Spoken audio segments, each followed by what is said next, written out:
Hi, my loves. It's me, Jazzy Mac, and today's opportunity is going to be for YouTube, which we all know YouTube is under the Google umbrella. So I do want to answer a couple of common questions. Yes, we're going to do the resume demonstration in this video. Yes, we're going to talk about the job description and the salary. The resume templates are going to be down below in the description box.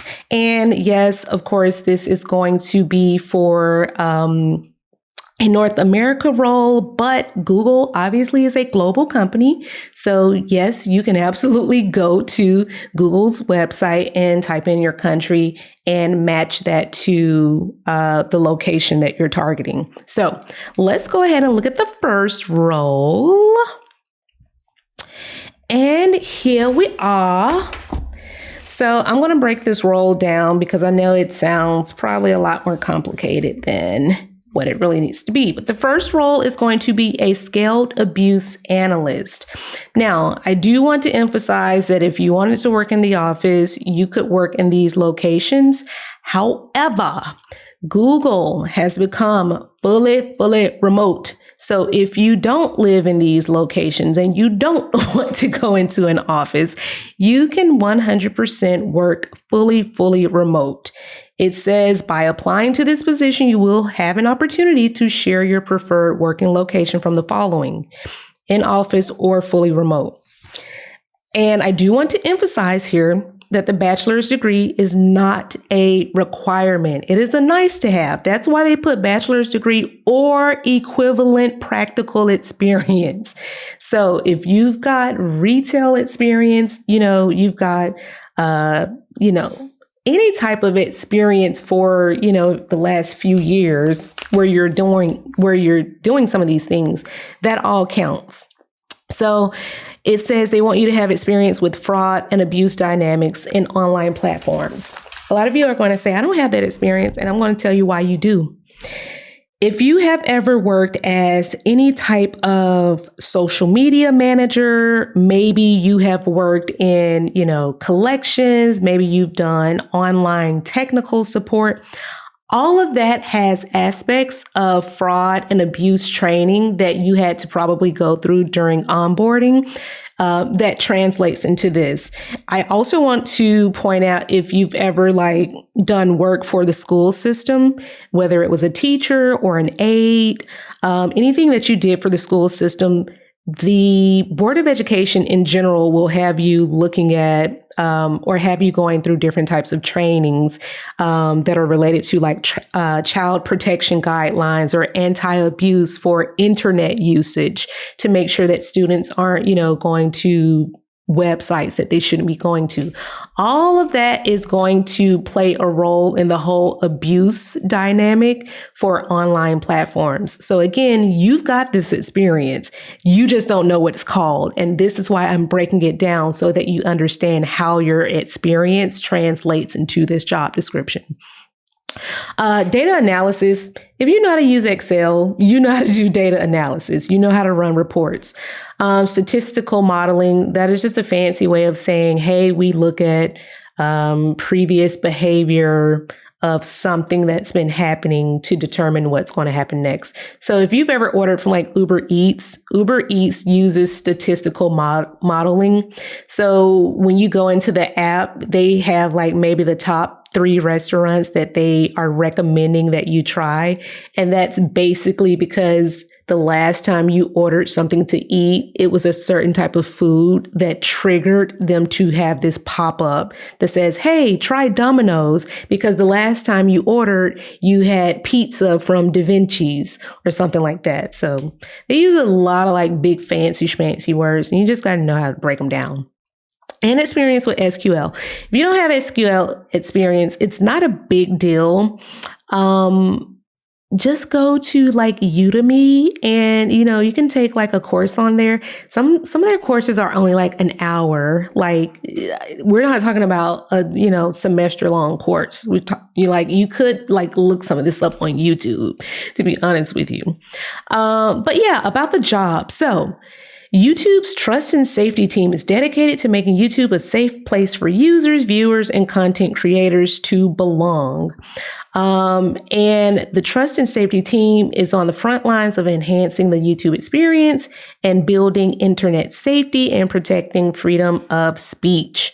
So it says they work together to give everybody the power to share their story and connect with others, and things of that nature. So when they say you may apply statistical methods, that just means that you'll probably like run some SQL queries or something like that. Or you may be like running reports to understand if there's like a trend of abuse, like maybe there's some sort of hate group that is on YouTube leaving comments on everybody's videos, that's considered abuse. So maybe you would look at reports of when people have, flagged those comments or whatever. You may do a fraud or spam investigation. Spam happens, like as a creator, I see spam on my page so much. And like every single day I have to go through my channel and like report the spam comments, because it's like usually people asking you for money or dropping their Cash App, or they may be like saying, hey, send me a message on Telegram. And like they've copied my profile picture and tried to basically like pretend to be me to get you to send them a message. So you could be like, so when I report that, it obviously goes to a team that will instantly like block their account. But yeah, this is kind of like, just maybe some of the type of stuff that you might do. People think that when they see like anti-abuse and graphic content that you're going to be looking at just like horrible, mentally like disturbing stuff. No, it could just be like you're looking at spam comments that are left by bots. But yeah, so let's talk about the range for the salary. It's going to be $87,000 to $131,000 plus bonus, plus equity and benefits. And I will tell you, I know firsthand that Google gives like sign-on bonuses, and I've seen them be as little as like $10,000 to well over like $50,000 based on how you negotiate. So yeah, keep that in mind. So let's go ahead and look at the resume, because I did do a resume breakdown. I like to talk very Southern sometimes. Forgive me. Okay, so if we were going to apply for this job, of course, we know we don't want to lie about anything. This is just a general template that you can use. It's in the description box, but please don't copy this word for word. Please be honest about your experience. All right, so some of the hot words that we always talk about are the ones that I have highlighted in red. And these are some of the words that we generally want to make sure that we have in our resume according to our experience. So some of the hot words were, of course, YouTube. Anti-abuse was one of them. Fraud, that was another hot word that we saw. The word online was something that they kind of pointed out. I think there was something about graphic content. And you may be saying, Jazzy, I ain't got no experience in that. And I'm here to say, yes, you do. So even if you worked as a movie theater manager at AMC, you have so much experience in being an abuse analyst and you don't even know it. So a lot of the people that work at movie theaters, they do have to get training in anti-abuse and graphic content training. If you think about it, if a movie is rated R, you have to be 17 years old to see that movie. Well, you're managing what happens in that movie theater to ensure that people are not viewing graphic content or viewing rated R movies that are under the age of 17 or that don't have a parent accompanying them to see that movie. You could very well be investigating like fraud and abuse alerts. So let's say there's a person that comes to the movies every single week, and every single week you get like some alert that says that person is claiming they didn't actually come to the movies. They're claiming that their credit card was stolen. You say, okay, the first time, okay, I'll give you your money back. Second time, even I'll give you your money back. But now it's happening every single week. So now that is a form of abuse and fraud that we are now having to look at a lot differently for this credit card transaction. So again, this goes, hand in hand, the whole abuse thing with YouTube, this goes hand in hand with that type of stuff. And again, you can call out like SQL if you've got any SQL experience. Or if you've taken like a Udemy course on it, things of that nature. But yeah, so again, I just want to emphasize that when it comes to abuse, even if you've worked like in a daycare system, there was still some sort of abuse or anti-abuse guidelines that you probably had to be trained on. There's probably like child protection laws that maybe you had to be trained on. So like I said, a lot of this stuff you've already got experience with. It's just called a different name. So let me know when you apply for this particular role or when you apply for any of the roles. And I do have one more I wanted us to take a peek at. This other role, it's the same role, but it's for a strategy and operations department. The other one was named a little bit differently, but if you're interested in applying for both, you can absolutely do that. But I just wanted to point that out. But the last role that we're going to look at, and this was by request, someone asked me about a project management role. And I do want to emphasize that when it comes to like project management, sometimes you'll see like the word program management, and program management is simply a collection of projects. So you have project management, which is a single project, and then you have program management, which would be like 2 or more projects. So just wanted to clarify that.